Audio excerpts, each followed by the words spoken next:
So let me shoot this back at you, because you an artist just like Kanye, Yeah. right? So you're when you go into your music and everything, because first of all, you switched from doing comedy to music. Before what made you make that transition? Because I'm pretty assuming you was already successful when you was doing comedy. No, I was doing music already. I've been doing music. I've been doing music since 2008, 9. Before comedy? Before that.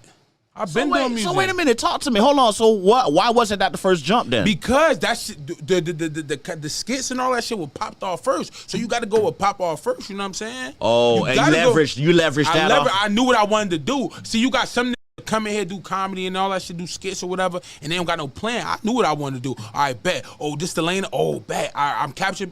Boom. Let's ride with it. Let's ride with it. Boom. Let's switch over. That's what I'm doing. And it's gonna work. I'm gonna go. I'm telling you, it's just a matter of time. You know what I'm saying? I gotta get the mass majority of the people to fuck with my music, which people do. I got diehard fans that fuck with my music and fuck with the music. I fuck with that Flyaway. Nah, I appreciate you. Yeah. And that shit did over 10 million streams. You know what I'm saying? So at the end of the day, it's gonna work. And that song Flyaway gonna get its due just. It's gonna get its just due. You know what I'm saying? Like at the end of the day. So I'm not tripping about that because music is timeless for one.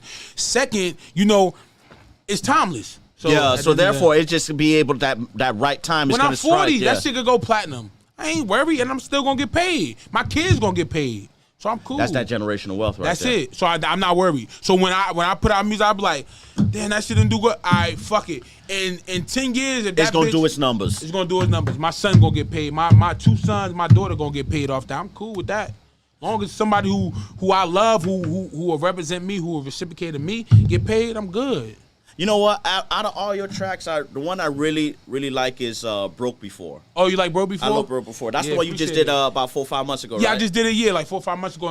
In I think August. Yeah. Okay. Now, I think the reason why I like that song because aside from you, of course, you know, you really like the typical rap video, you know, showboating, showcasing a little bit, but the title of the song as well as the lyrics also kind of resonate your upbringing, like our culture, what we had to do to get to where we at. Fact. You know, and do you really feel that, you know, that is your current mission right now, is to be able to share to the world that, hey, man, listen, I came from nothing. This is where I am. See my evolution right now. Is that your favorite song?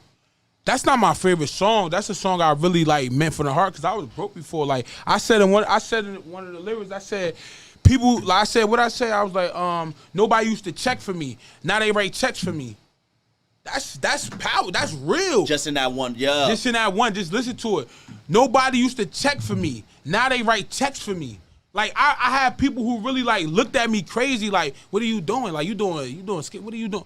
To the next, they would just second guessing you. Like, yeah, second guessing. Like, bro, you just got 15 minutes, bro. 15 minutes of fame, bro. What are you doing? Till fast forward 2020, 21, the same person that said that writing a check for me, bro. Like no cap. On my life, bro. There's no cabaret behind it. It's nothing, bro. They writing checks for me, bro. Nobody used to check for me. Now they write checks for me, bro. That's just a statement right there. So that's the whole irony of the situation. You know what I'm saying? And not saying like they're wrong or I shit on them. No, I don't shit on nobody. I don't care if you say anything. I want never shit on nobody because that's not the type of person. You don't want to get that energy out. I don't get that energy because I want nobody to do that to me. But at the end of the day, look, that's karma. That's is what you put out. That's what you get.